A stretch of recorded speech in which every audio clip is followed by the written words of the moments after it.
E amigos, estamos voltando com o nosso Memória.doc. Hoje nós estamos conversando com este querido cidadão patoense, não é? Uma cidade, por sinal, que eu gosto muito, tenho raízes familiares por lá. É o nosso Dr. Flávio Sátiro Fernandes. Dr. Flávio, o senhor agora tem o História Constitucional da Paraíba, numa segunda edição. E o senhor, eu estive lendo, o senhor fez algumas mudanças, disse que poucas mudanças, mas o pessoal disse que ele ficou bem melhor, o livro, tem muitos elogios, eu estive vendo aqui, Dr. Paulo Bonavides elogia o trabalho e tantos outros, né? É uma prova de que as mudanças foram importantes e não tão pequenas como o senhor disse. Assim. Eu queria que o senhor falasse, que mudanças foram essas que o senhor fez? Olha, na realidade, eu publiquei a primeira edição Sim. da História em 1985 e ela abrangia, então, apenas, quer dizer, abrangia desde a primeira Constituição, de 1891, até a última Constituição, de 1947. 1947. Então, eu não fui mais adiante porque já se falava naquele tempo na convocação de uma nova Constituinte para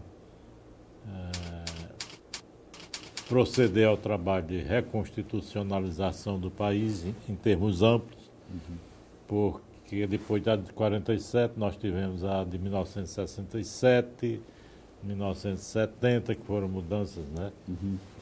E a de 1989, né? 1989. Então, quando eu publiquei o livro, nós só tínhamos até de 1970. Mas já se falava na convocação de uma Constituinte para a elaboração da nova Constituição, quer dizer, depois do movimento militar, depois daquela fase, né? Então, as alterações que eu fiz na parte anterior, essas é que foram mínimas, uma coisa, outra, não sabe uma coisa.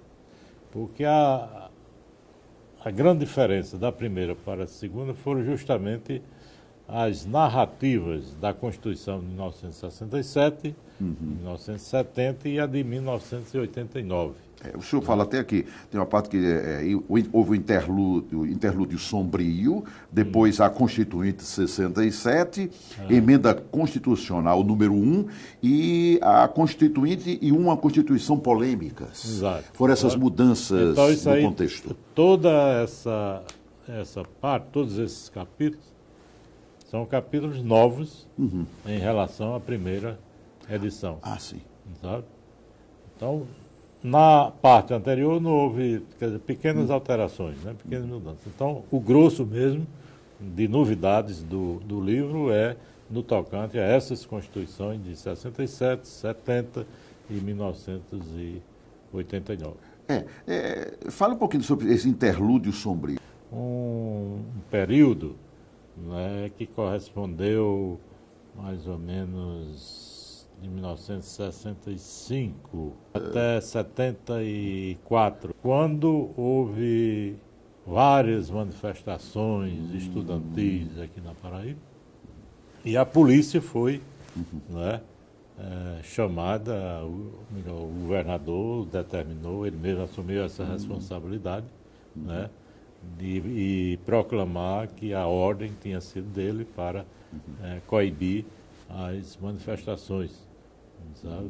O governador na época era o governador João Agripino, mas ele não jogou a responsabilidade para ninguém. Disse que ele mesmo tinha determinado à polícia a ação imediata para coibir.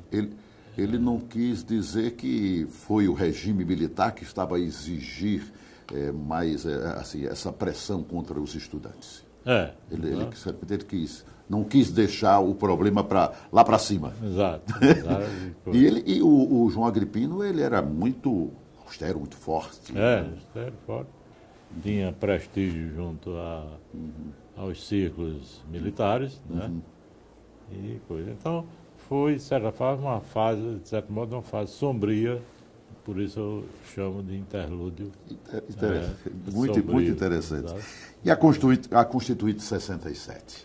Foi aquela, digamos, embora elaborada, tanto a federal como os estaduais, embora elaborada pelo Congresso, mas já, né, jungida, já presa àquelas diretrizes, né, militares que, né, os congressistas não tiveram muito, digamos assim, pano para as mangas, né? Eles ficaram presos. Ficaram muito presos, né? Tanto essa de 67 quanto aquela decorrente da emenda constitucional número 1. Né? E no plano federal, a emenda constitucional número 1 foi mais, assim,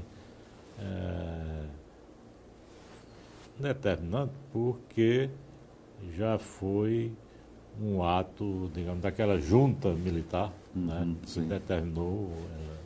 Eu não sei se vou exigir muito do senhor, mas como é que o senhor viu aquele período? O senhor era mais jovem, acompanhou aquele barulho todo, a Revolução? A gente viu sempre com, assim, um misto de né, surpresa, apreensão, não é? Diante das medidas que se tomavam naquele tempo. Né? O senhor diz aqui que também foi inserido no contexto dessa segunda edição uma Constituinte e uma Constituição polêmicas. Por que esse termo polêmicas? É a Constituição de 1989. 89. Foi uma Constituição que, ou melhor, uma Constituinte, uma Assembleia Constituinte, que se pautou pelas polêmicas, né? Sim. O primeiro motivo é porque ela não foi uma Constituinte exclusiva, né? Uma Constituinte convocada e eleita só para elaborar a Constituição, como foi a de 35, como foi a de 47, né? Mas não, foi uma Assembleia Constituinte que, além da elaboração constitucional, tinha também a obrigação de exercer os atos que comumente a Assembleia exerce, né? Legislar, de fiscalizar os órgãos públicos, né? De debater os assuntos de interesse do povo. Então, ela não cuidou só da elaboração constitucional, ela também tinha essas outras prerrogativas, competências, né, do poder legislativo normal. Pronto. Então, isso deu lugar ao surgimento de várias polêmicas, dissensões, brigas. Eu até uso vários termos assim para caracterizar o caráter reles dessas discussões. Uso uns termos, né, bem próprios para essas questões. A primeira dissensão, por exemplo, foi a eleição da mesa diretora da Assembleia. Quando o governador Tarcísio Buriti, ele viu o seu candidato derrotado para a mesa da Assembleia. Os parlamentares, né, de oposição e unidos a uns dissidentes, elegeram o deputado João Fernandes da Silva para presidente. E eu queria dar continuidade a esse assunto no outro bloco, porque esse assunto é muito interessante. Eu vivi este assunto, fico muito feliz de conversar com o senhor sobre esse assunto, porque eu estou aprendendo muita coisa aqui nessa conversa, viu? Então nós vamos fazer uma pequena pausa, voltamos daqui a pouco.